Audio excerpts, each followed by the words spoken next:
Harlem, August 1952. 3:47 a.m. The phone rang in Bumpy Johnson's apartment on Edgecombe Avenue. 3 rings. Then silence. Then 3 more. That was the signal. Bumpy picked up. No greeting. Just breathing on the other end, fast and shallow. "Talk," he said. The voice belonged to Eddie Cross, one of his street captains. Steady man. War veteran. Not the type to panic. But he was panicking now. They hit the Lenox.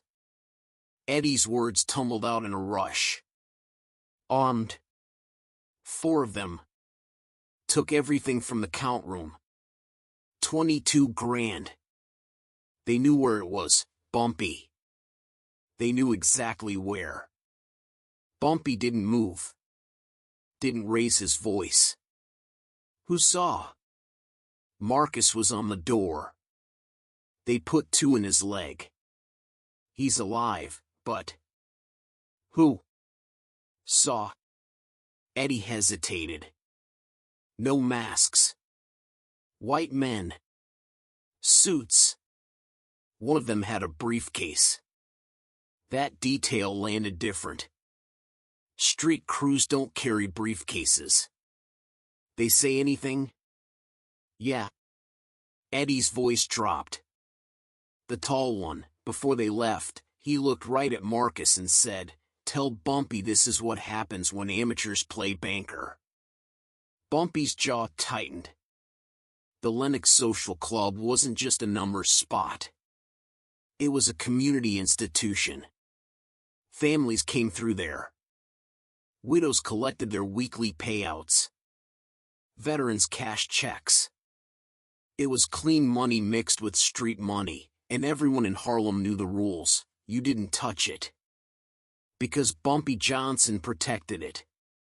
And now someone had walked in, taken $22,000, shot one of his men, and left a message. Not a random robbery. A challenge. Where's Marcus now? Harlem Hospital. Stable. But Bumpy, people saw the crew leave. They were calm. Walked out like they owned the block. Got into a black Chrysler. Uptown plates. Bumpy hung up. He stood in the dark for a long moment, the city humming outside his window. Harlem never slept, but at this hour it held its breath differently. The after-hours clubs were still buzzing. The late shift was clocking out. The streets belonged to the in-between people, the ones who lived in the margins. And someone had just drawn a line through the heart of his operation. He reached for his coat. By the time the sun came up, the story had already spread through Harlem like wildfire. The Lenox had been hit.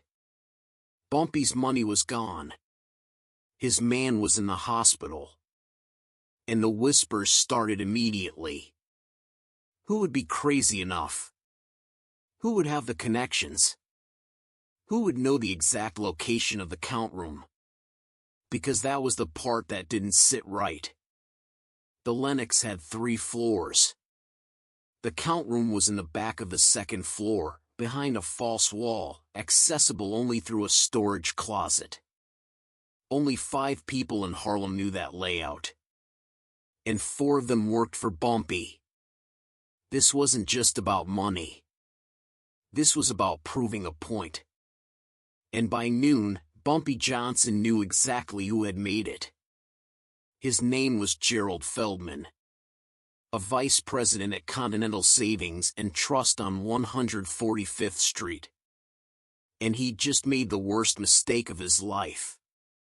Continental Savings and Trust. 145th Street. 11:30 a.m. Gerald Feldman sat behind his oak desk, fingers laced together, watching the street through his 2nd-floor window. He'd been watching all morning. Waiting. He was 41 years old. Princeton-educated. Married to a lawyer's daughter. 2 kids in private school. He wore Italian suits and English shoes and had spent 15 years climbing the ranks at Continental, building a reputation as the man who understood Harlem's financial ecosystem better than anyone else. Which meant he understood Bumpy Johnson. Or thought he did. 6 months ago, Feldman had approached the bank's board with a proposal. Expand Continental's lending operations into the numbers game. Not directly, never directly, but through strategic partnerships with community organizations. Offer loans to runners. Financing for social clubs. Even property investments. All of it legitimate on paper. All of it designed to slowly absorb the cash flow that men like Bumpy controlled. The board had rejected it. Too risky, they said. Too much exposure. But Feldman saw something they didn't. Bumpy Johnson was getting old. His network was strong, but it was built on loyalty and fear, outdated currencies in a city that was modernizing fast. The real power, Feldman believed, wasn't in the streets anymore. It was in the ledgers. In the loan documents. In the ability to say yes or no when someone needed capital. So Feldman had started his own operation. Quietly. He recruited 3 men, former military, all of them. Clean records. Men who could handle themselves but didn't look like street thugs. He gave them a list of targets, counting houses, policy banks, social clubs where the real money changed hands. The plan was simple. Hit them hard. Take enough to hurt. Make it clear that the old rules didn't apply anymore. And when the chaos settled, Feldman would step in with a solution, legitimate financing, backed by Continental's resources, offered to the very people Bumpy had failed to protect. He'd frame it as progress. As evolution. As Harlem's future. But there was one problem. Feldman had a partner. Raymond Cole. Raymond was the 4th man in the crew. The insider. The one who'd provided the layout of the Lenox counting room, the schedules, the blind spots. Raymond had worked for Bumpy for 7 years. He was a counter, a quiet, detail-oriented man who tracked the daily numbers, reconciled the books, and made sure every payout was accurate to the penny. Bumpy trusted him because Raymond never asked questions, never caused problems, and never seemed interested in anything beyond his paycheck. But Raymond had a daughter. Claudette. 14 years old. She'd been diagnosed with rheumatic fever 2 years ago. The kind that damaged heart valves. The kind that required surgery, expensive surgery, that Harlem hospital couldn't perform. The kind that required a hospital in Manhattan, with specialists, with equipment that cost more than Raymond made in 5 years. He'd tried everything. Begged Bumpy for an advance. Sold his car. Borrowed from every friend he had. It wasn't enough. And then Gerald Feldman walked into his life. They'd met at Continental 6 weeks ago. Raymond had gone in to ask about a loan, desperate, humiliated, holding his hat in both hands like a man at a funeral. Feldman had listened. Sympathized. And then made an offer. "I can get you the money," Feldman had said, leaning back in his chair. $25,000. Enough for the surgery, the recovery, everything. But I need something from you first.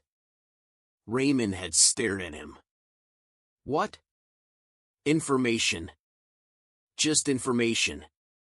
About your employer's operations. Layouts. Schedules. Nothing that gets anyone hurt. Raymond's stomach had turned. But Feldman kept talking. Your daughter doesn't have time, Raymond. You know that. The doctors told you she has maybe 6 months before the damage is irreversible. You can spend that time being loyal to a criminal, or you can spend it saving her life. Raymond had walked out. He'd made it halfway down the block before he stopped, turned around, and went back inside. Now, sitting in a diner on Lenox Avenue, Raymond stirred his coffee with a shaking hand. The surgery was scheduled for next week. The money had already been transferred. Claudette was going to live. But Marcus, steady, loyal Marcus, who'd given Raymond a ride home in the rain just last month, was in the hospital with 2 bullets in his leg. And Bumpy Johnson was asking questions. Raymond had seen the look in Bumpy's eyes this morning when he'd come by the office. Calm. Focused. The kind of calm that preceded violence. Bumpy had asked everyone the same questions. Who knew about the Lenox layout? Who had access? Who had been acting different lately? Raymond had answered like everyone else. Steady voice. Steady hands. But inside, he was screaming. Because he knew what happened to informants in Bumpy's world. He'd seen it. And he knew that no amount of money, no surgery, no future for Claudette would matter if Bumpy found out. His phone was in his pocket. Feldman had given him a number. If anything goes wrong, Feldman had said, you call me. I'll get you out. You and your daughter. New city. New names. I have connections. Raymond's hand moved toward his pocket. Then stopped. Because across the diner, through the window, he saw someone he recognized. Eddie Cross. Walking toward the diner. Looking right at him. Eddie pushed through the diner door. The bell chimed. Raymond's coffee cup froze halfway to his lips. Eddie didn't look angry. Didn't look suspicious. He just looked tired, the kind of tired that came from being awake for 30 hours straight, running between the hospital and the streets, trying to hold things together while the boss asked questions nobody wanted to answer. He slid into the booth across from Raymond.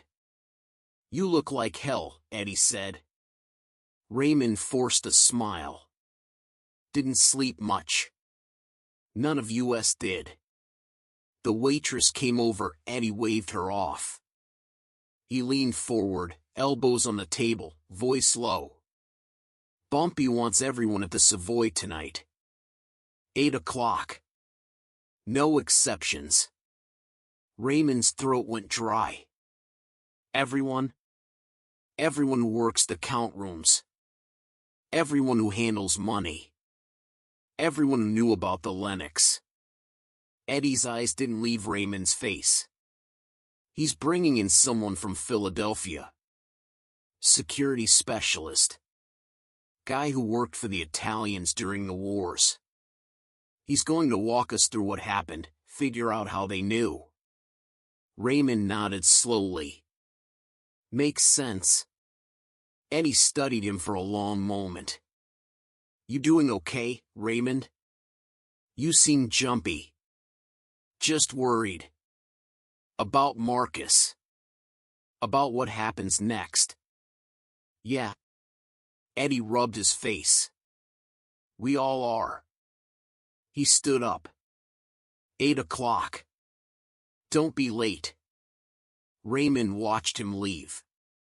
Then he stood, dropped $2 on the table, and walked out the back exit. Continental Savings and Trust. 12:45 p.m. Raymond didn't call first. He just showed up. The receptionist tried to stop him, but he pushed past her, took the stairs 2 at a time, and burst into Feldman's office. Feldman looked up from his paperwork, startled. "Raymond. They know." Raymond's voice was ragged. "They don't know it's me yet, but they're looking.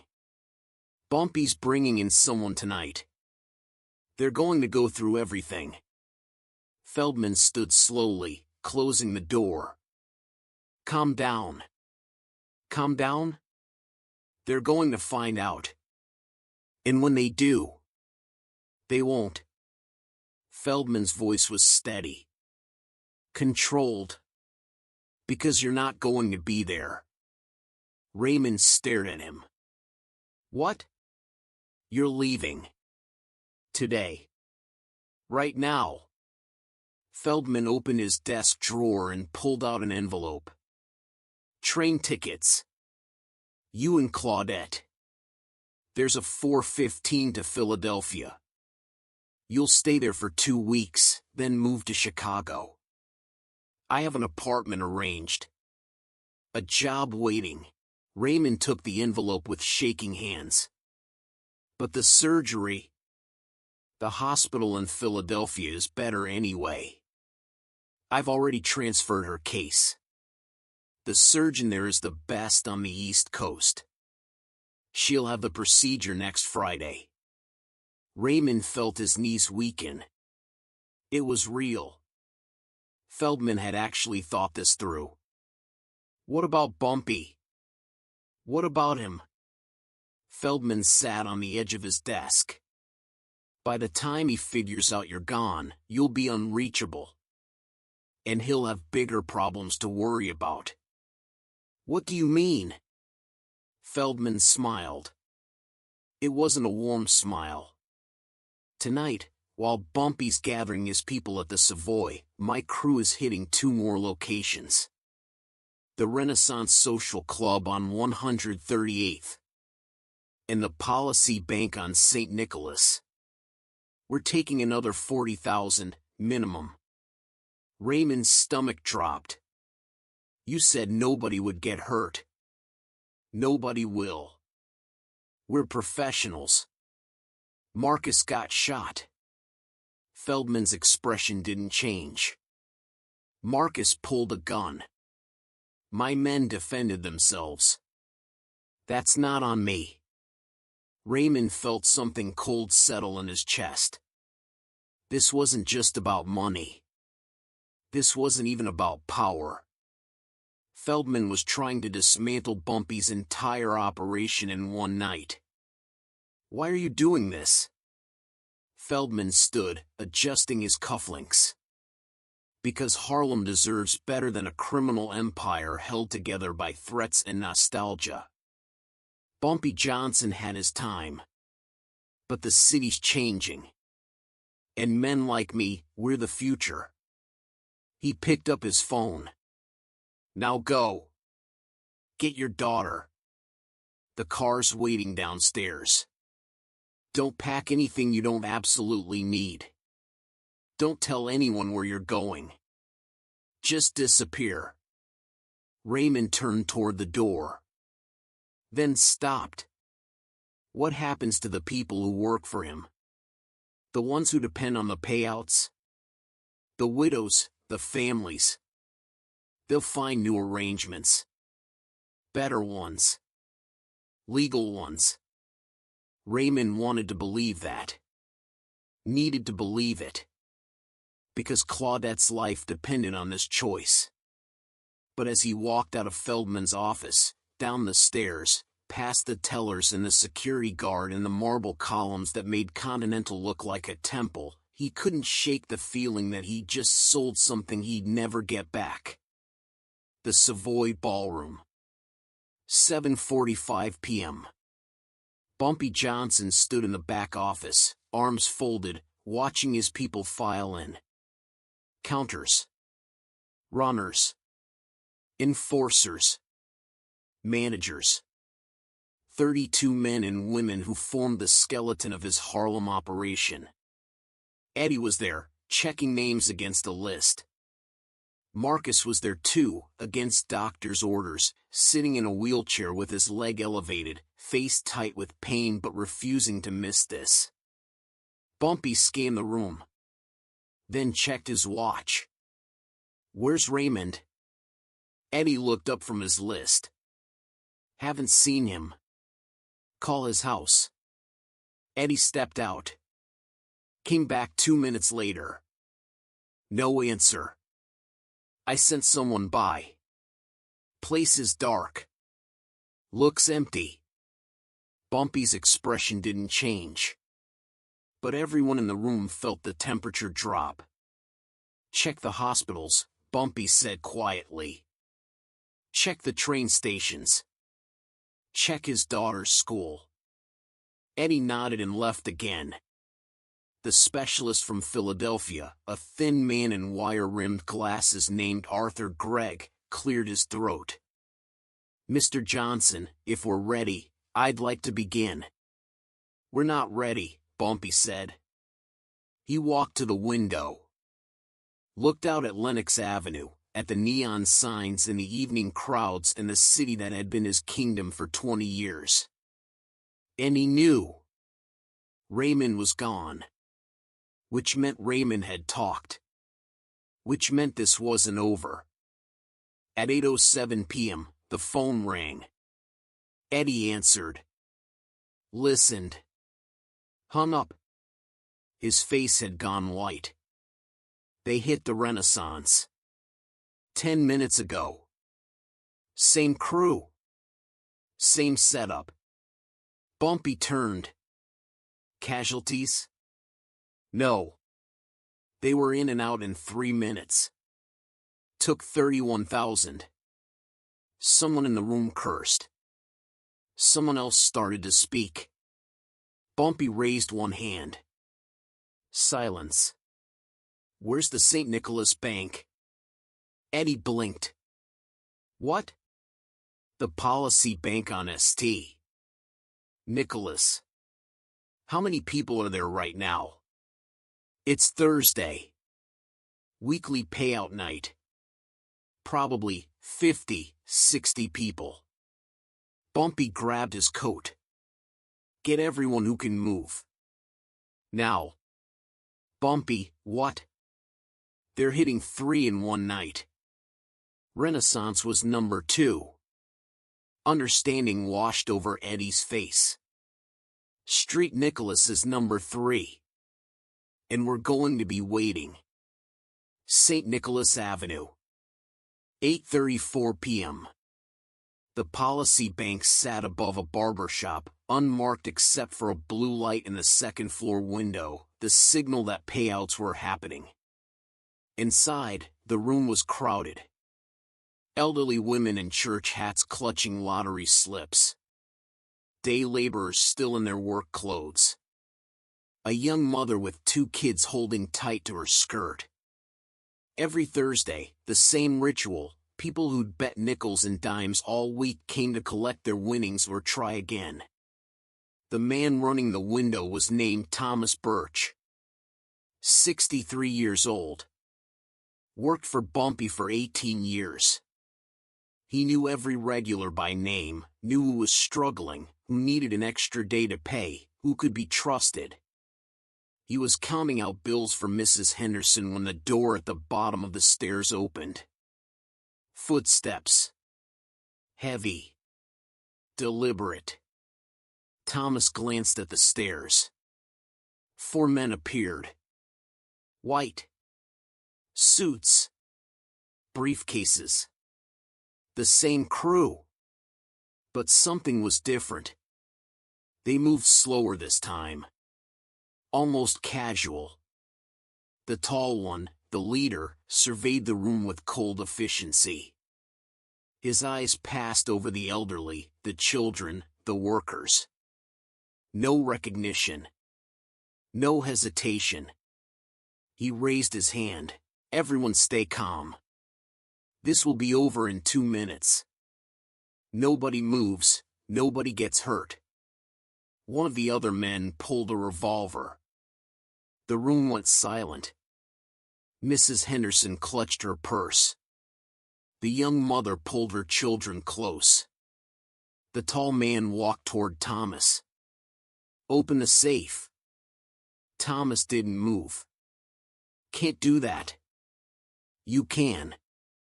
And you will." "I don't have the combination." The tall man smiled. "Yes, you do.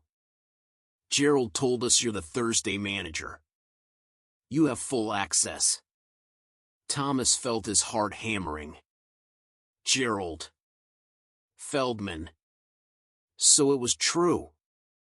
"People are depending on this money," Thomas said quietly. "Widows. Families. You take this, you're not just robbing Bumpy Johnson.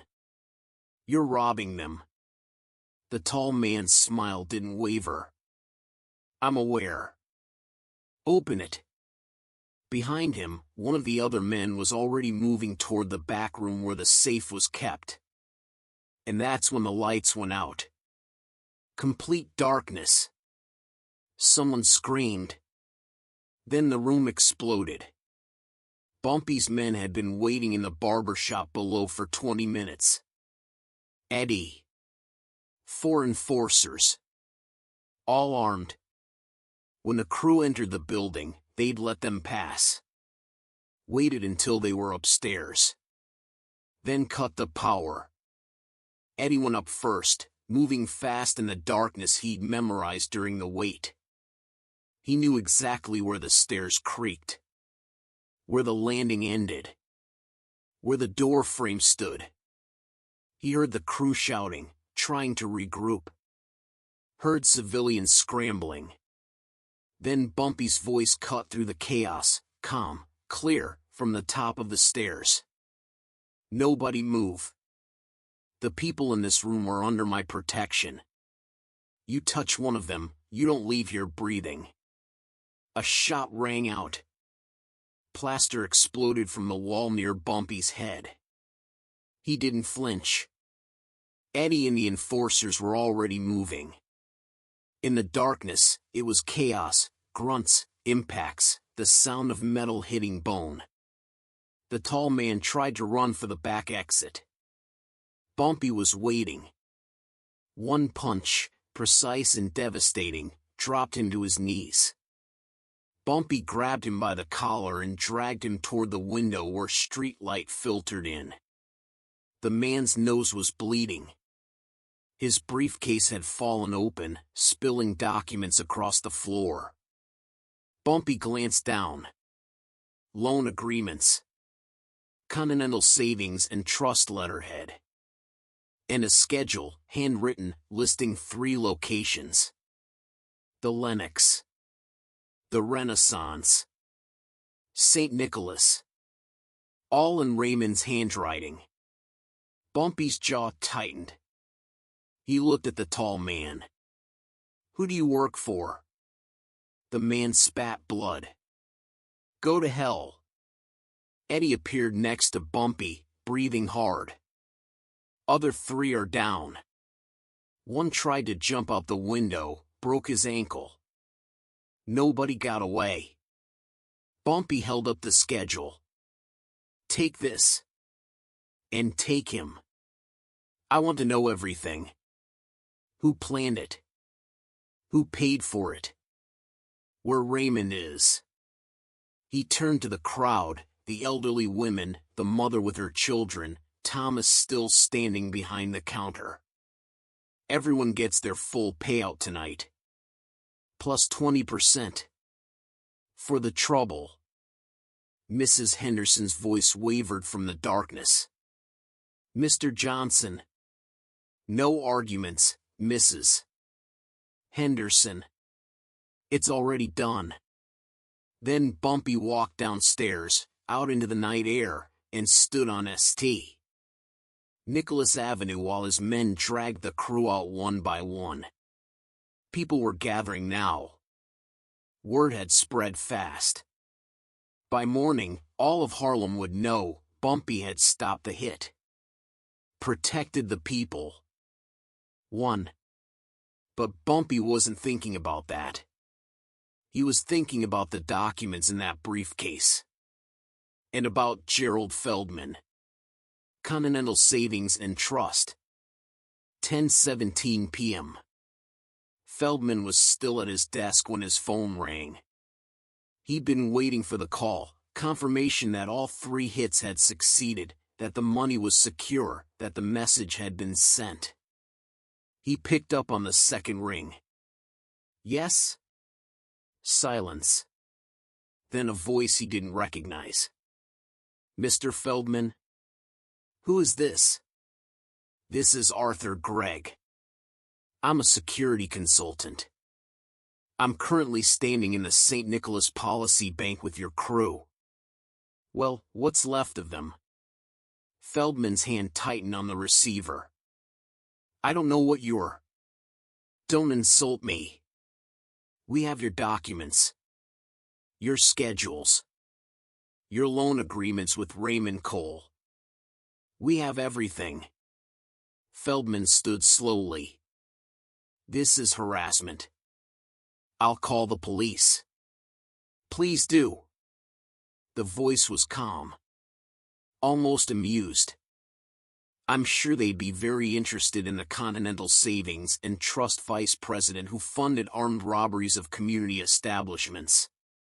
The DA would probably love that story. Feldman's mind raced. What do you want? Mr. Johnson would like to speak with you. Tomorrow. Noon. The Savoy Ballroom. And if I refuse? Then these documents go to the police, the Banking Commission, and the Amsterdam News. Your career ends by Friday. Your choice. The line went dead. Feldman sat down. His hands were shaking. This wasn't how it was supposed to go. The crew was supposed to be untouchable, professionals who'd worked military operations, who knew how to move fast and disappear. But they'd walked into a trap. Which meant Bumpy had known. Which meant... Feldman's stomach turned. Raymond. Raymond was supposed to be on a train to Philadelphia. Supposed to be untraceable. Unless he'd never left. Unless he'd gone to Bumpy first. Feldman grabbed his coat and ran. Harlem Hospital. 10:52 p.m. Raymond sat in the pediatric ward, holding Claudette's hand while she slept. The envelope with the train tickets was still in his pocket. Unopened. He'd made it as far as Penn Station.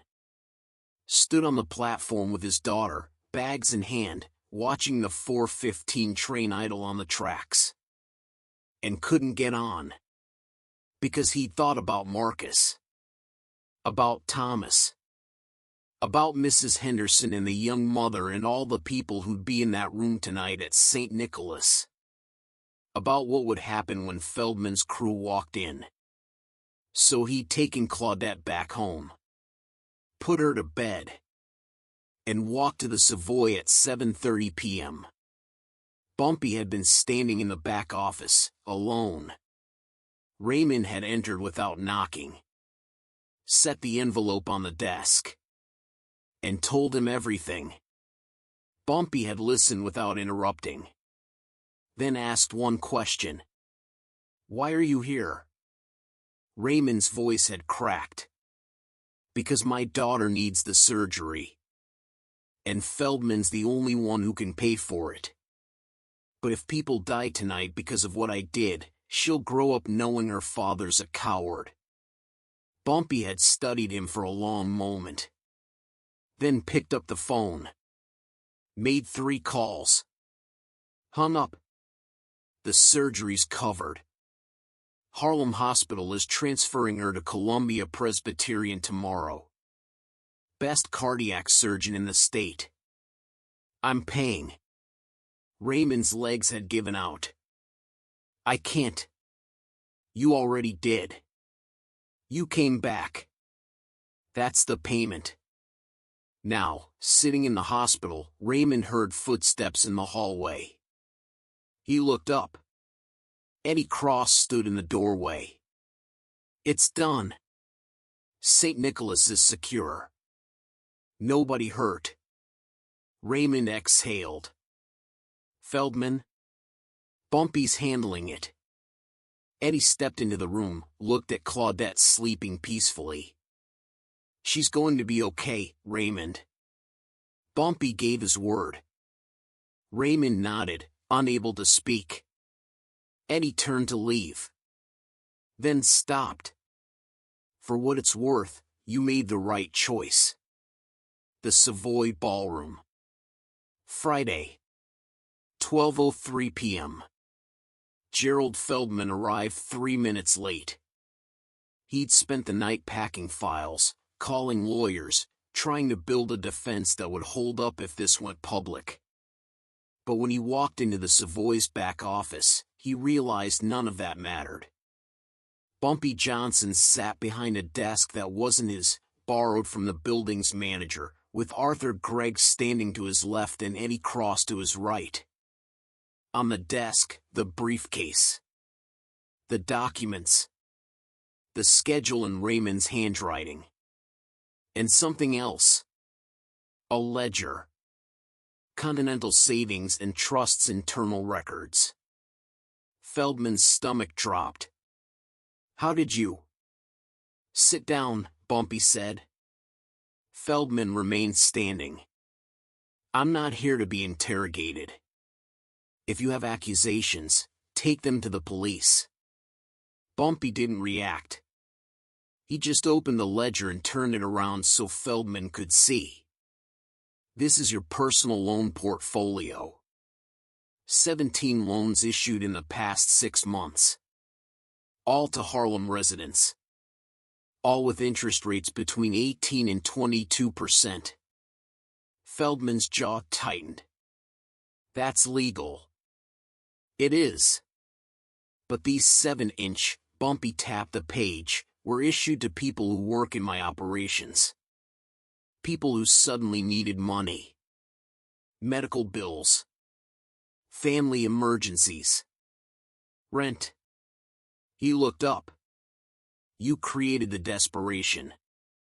Then you offered the solution. And when they couldn't pay, you asked for information instead of cash. Feldman said nothing. Raymond wasn't the first. He was just the one who gave you what you needed. Bumpy closed the ledger. You want to know what happens now?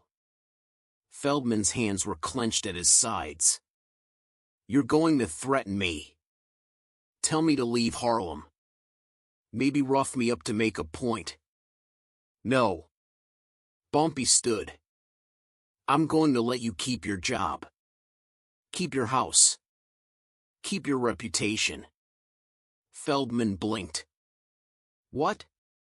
Because if I destroy you, if these documents go public, Continental closes its Harlem branch. And the 2,000 people who have accounts there, who need that bank to cash checks and save money and build something legitimate, they lose access. Bumpy stepped around the desk. I don't burn down the neighborhood to prove a point. He picked up the briefcase. But you're going to do 3 things. First, every loan you issue to my people gets restructured. 5% interest. 20-year terms. You'll take the loss personally. Feldman's face went red. That's... Second, Raymond Cole's daughter gets her surgery. You already promised to pay for it, and you will. In full. No strings attached. When she's recovered, Raymond gets his job back at Continental if he wants it. Clean record. And third? Bumpy's voice went quiet. You never come near my operations again. You don't investigate them. You don't fund moves against them. You don't even think about them. Because if you do, if I hear your name connected to anything in my world, I won't come after you. He leaned closer. I'll come after Continental. Every loan, every transaction, every corner you've cut to make your numbers look good. I'll hand it all to the banking commission and watch them dismantle your entire career piece by piece. Feldman's breathing was shallow. You're blackmailing me. I'm giving you a choice. Take it or leave it. For a long moment, Feldman stood there, a Princeton-educated banker in a tailored suit, being dictated terms by a man the law called a criminal. Everything in him wanted to refuse. To fight. To prove that he was right, that Harlem needed to evolve beyond men like Bumpy Johnson. But he looked at the ledger. At the documents. At Eddie Cross's impassive face and Arthur Gregg's cold efficiency. And he knew he'd already lost. Fine. Bumpy handed him a single sheet of paper. Sign it. It was a contract, handwritten but legally precise, outlining the 3 conditions. Feldman's hand shook as he signed. Bumpy took the paper, folded it, and put it in his jacket. Your crew is downstairs. Hospital treated them. Broken bones, mostly. They'll live. He walked to the door. Stopped. One more thing. You were wrong about Harlem. Feldman looked up. The future isn't about who has the ledger. It's about who keeps their word. That's the only currency that lasts. Bumpy left. Continental Savings and Trust. 2:47 p.m. Feldman sat in his office, staring at the signed contract. He'd restructured the loans by hand, 17 of them, lowering interest rates, extending terms, absorbing losses that would take years to recover from. His secretary had asked if he was feeling well. He'd told her he was fine. But he wasn't. He kept thinking about the moment in the Savoy when Bumpy had said, "I don't burn down the neighborhood to prove a point." Because that's exactly what Feldman had been willing to do. He convinced himself it was progress. Evolution. But standing in that office, looking at Bumpy Johnson, a man who'd built an empire on violence and loyalty and street law, Feldman had seen something he hadn't expected. Restraint. Not mercy.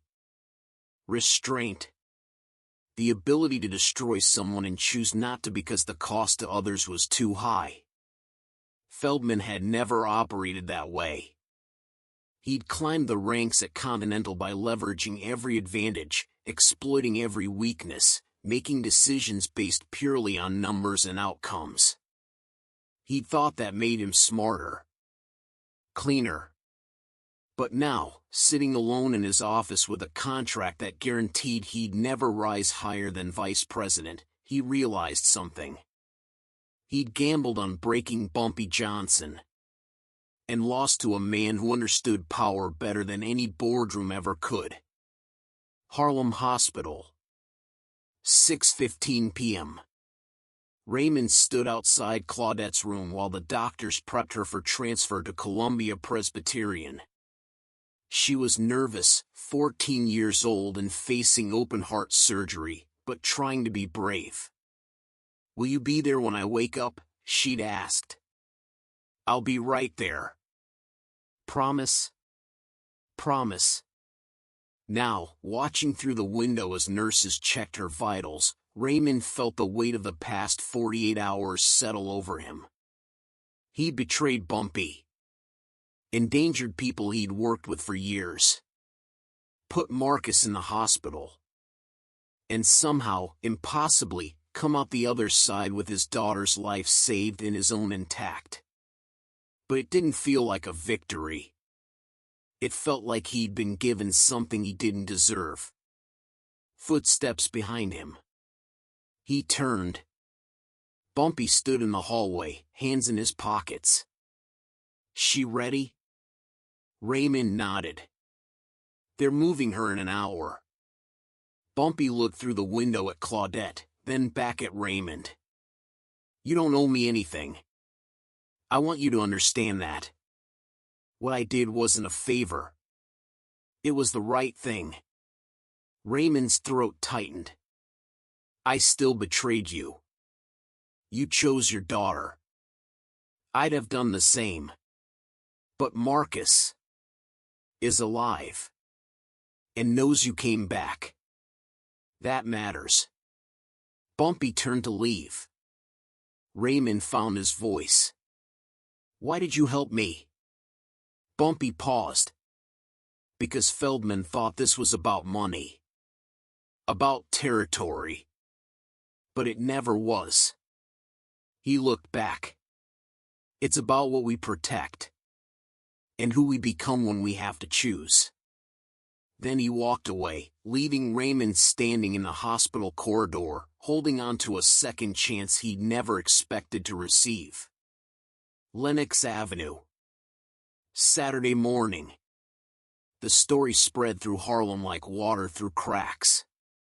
By Saturday, everyone knew pieces of it. Bumpy's counting house had been hit. A banker from Continental had orchestrated the whole thing. There'd been a shootout at St. Nicholas, or maybe there hadn't been, depending on who told it. Someone had betrayed Bumpy. Someone else had saved him. The crew was in the hospital. The banker was finished. The beauty salon on 135th Street buzzed with speculation. I heard Raymond Cole gave up the locations, one woman said, leaning close to her neighbor under the dryer. Then turned around and confessed to save his own skin. That's not how I heard it, another replied. I heard Bumpy knew all along. Set a trap. That man doesn't miss a thing. At the barber shop below the St. Nicholas Policy Bank, the version was different.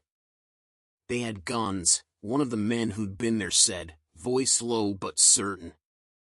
4 of them. We thought we were done. Then the lights went out and Bumpy's crew came through like the wrath of God. Anyone get hurt? Not us.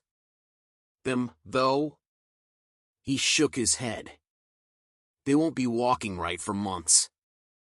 At the Lenox Social Club, now reopened, the bullet holes patched, the count room restocked, Marcus sat near the window in his wheelchair, legs still elevated.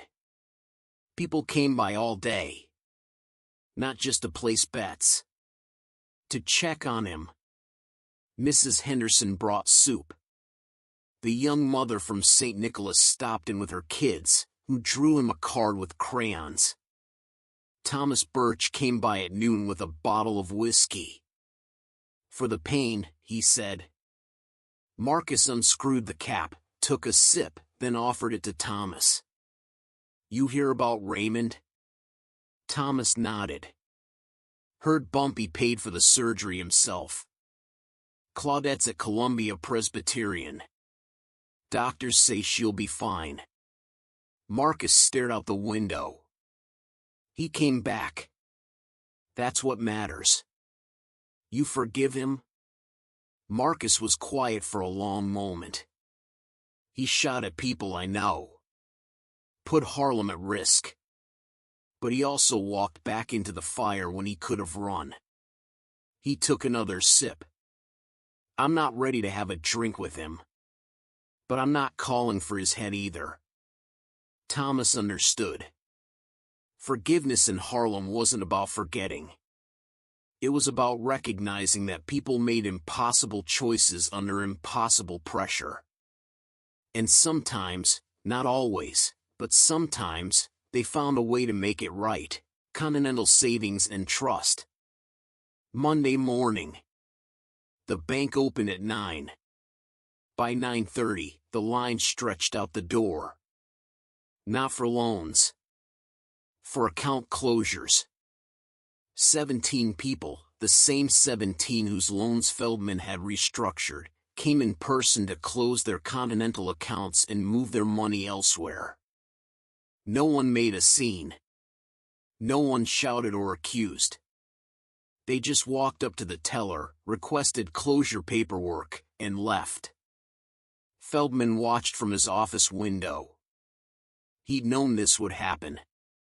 Word traveled fast in Harlem, and people had long memories. The loans had been restructured. The terms were better than anything else available. But it didn't matter.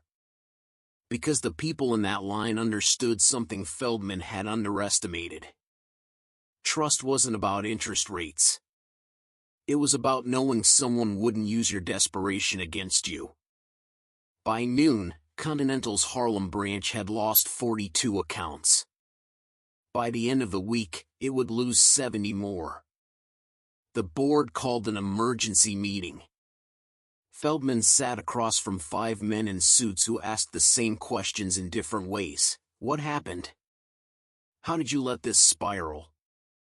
Why are we hemorrhaging clients? He gave careful answers. A miscommunication with a contractor. An unfortunate incident involving security. Steps were being taken to rebuild community trust. None of it was technically a lie. But all of it skirted the truth. That he'd tried to dismantle a criminal empire and been outplayed by a man who understood loyalty better than any business school ever could. The board placed him on probationary review. 6 months to turn the Harlem branch around. If he failed, he'd be reassigned. Possibly terminated. Feldman left the meeting and drove home to Westchester.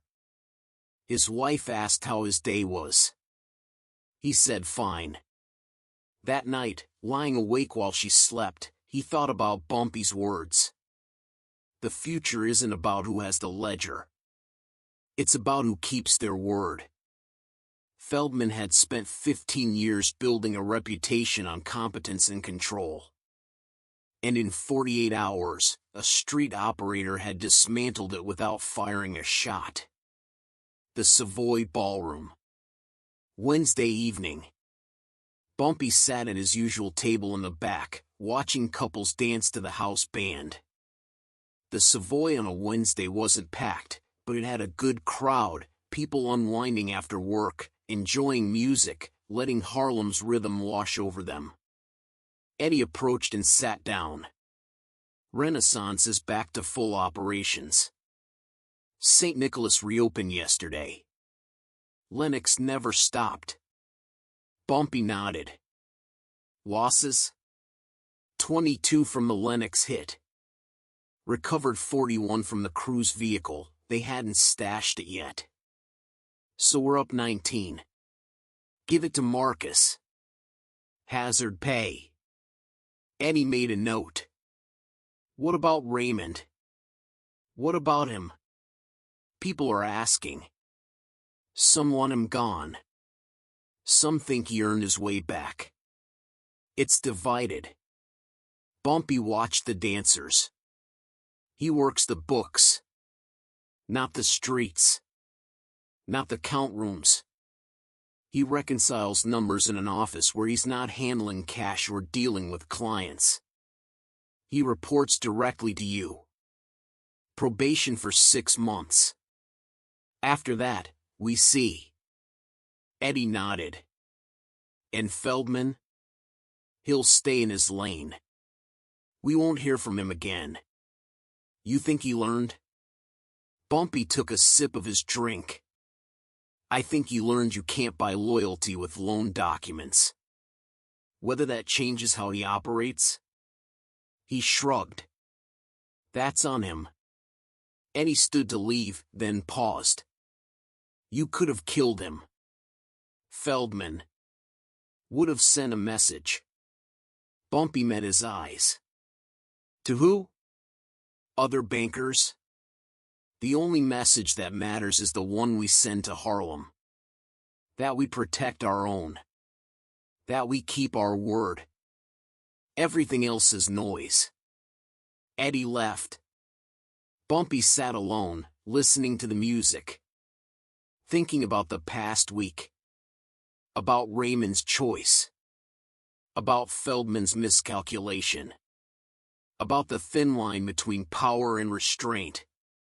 He'd built his reputation on being untouchable, on swift retaliation and absolute control. But the truth, the part he'd never say out loud, was that violence was easy. It was restraint that required real strength. Knowing when to hit back and when to let someone live with their failure was a calculation most men never learned.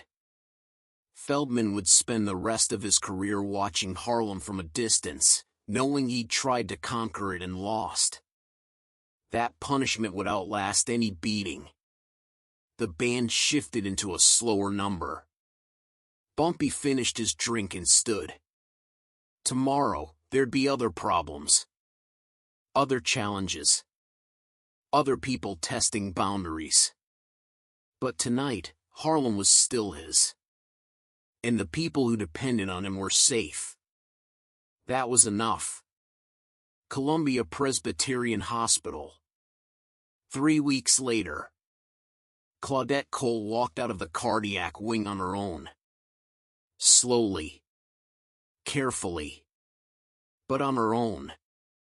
Raymond held her coat while she signed discharge papers, his hand shaking slightly as he watched her write her name in neat, careful letters. The surgery had gone perfectly. The recovery had been hard, 2 weeks in intensive care, another week in observation, but she'd come through it. She was going to live. Outside, the autumn air was crisp. Claudette breathed in deeply, her hand pressed to her chest where the incision was still healing beneath layers of bandages. "It feels different," she said. "What does?" "Breathing. It's easier." Raymond's eyes burned, but he didn't let himself cry. "Not here. Not yet." A car pulled up to the curb, not a taxi, but a black sedan Raymond recognized from Bumpy's fleet. Eddie Cross stepped out. "Figured you could use a ride home." Raymond started to protest, but Eddie was already opening the back door. "Boss's orders. Get in." They drove through Manhattan in silence, then across the bridge into Harlem. Claudette watched the streets pass, the familiar storefronts, the people on corners, the pulse of the neighborhood she'd grown up in. "Daddy?" "Yeah, baby?" "Why did Mr. Johnson help us?" Raymond glanced at Eddie in the rearview mirror. Eddie kept his eyes on the road. "Because sometimes people do the right thing," Raymond said carefully. "Even when it costs them something." Claudette thought about this. "Are you going back to work for him?" "I am." "Is that safe?" Raymond looked at his daughter, 14 years old, asking questions that shouldn't belong to someone her age but did, because she'd grown up in Harlem and understood that safety was never guaranteed. "Safer than the alternative," he said. The car stopped outside their building. Eddie didn't get out. Just nodded to Raymond in the mirror. Raymond helped Claudette upstairs, unlocked their apartment, and watched her walk to her room, moving carefully, protectively, but moving. He stood in the doorway. She turned back. "What?" "Nothing. Just, glad you're home." She smiled. A real smile. The first one he'd seen in months. Then she closed the door, and Raymond was alone in the hallway with the weight of everything that had happened pressing down on him. He'd saved his daughter. But the cost wasn't money. It was knowing that for the rest of his life, he'd carry the memory of what he'd been willing to do. And who he'd been willing to betray. Continental Savings and Trust. 2 months later. Gerald Feldman sat in his office, reviewing quarterly reports. The Harlem branch was stabilizing. Not growing. Not thriving. But no longer hemorrhaging accounts. He'd implemented new community programs, financial literacy workshops, small business grants, scholarship funds for local students. All of it legitimate. All of it designed to rebuild trust. It was working. Slowly. But Feldman knew the truth. He'd never get back what he'd lost. Not the accounts. Not the respect. Not the belief that he was smarter than the men who ran Harlem's streets. His secretary buzzed. "Mr. Feldman? There's someone here to see you." "I don't have any appointments." "He says it's important." Feldman sighed. "Send him in." The door opened. Raymond Cole stepped inside. Feldman stood immediately, his hand moving instinctively toward the phone. Raymond raised both hands. "I'm not here to threaten you. I'm here to return something." He placed an envelope on the desk. Feldman stared at it. "What is this?" "A check. For the surgery. Every cent you paid. It took me 2 months, but I covered it." Feldman picked up the envelope. Opened it. The check was real. Made out for the exact amount. "How did you?" "Bumpy paid for the surgery. I worked double shifts to pay him back. Now I'm paying you back. We're even." Feldman's throat was tight. "You didn't have to do this." Raymond's expression was unreadable. "Yes, I did. Because as long as I owed you something, you had leverage. Now you don't." He turned to leave. Feldman found his voice. "Your daughter. How is she?" Raymond stopped at the door. Looked back. "She's alive. She's healthy. And she'll never know what I did to save her." "That's good." "No," Raymond said quietly. "It's complicated. But it's done." He left. Feldman stood alone in his office, holding a check that represented 2 months of double shifts and a father's determination to clear every debt. He sat down slowly. And for the first time since the night at the Savoy, Gerald Feldman understood what Bumpy Johnson had been trying to tell him. Power wasn't about control. It was about what you were willing to carry. And who you became when the weight got too heavy. Lenox Avenue. Spring, 1953.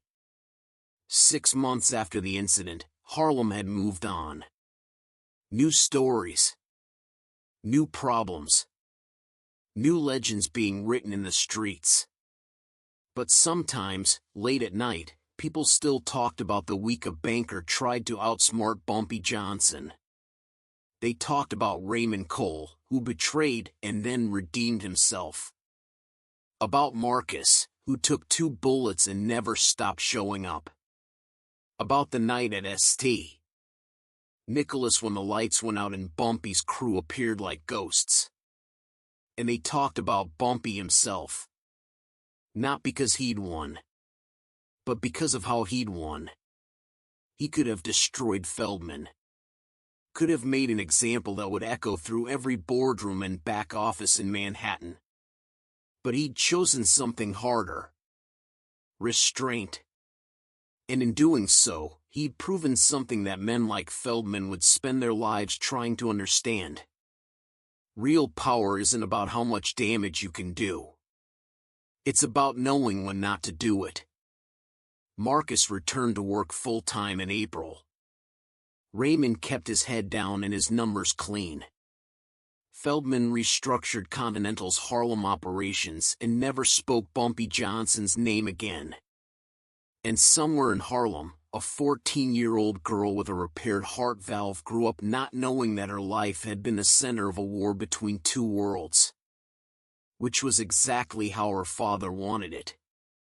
If you want more untold stories about the real figures who shaped American history from the shadows, subscribe and hit the bell. These aren't the stories they teach in school, but they're the ones that matter. See you in the next one.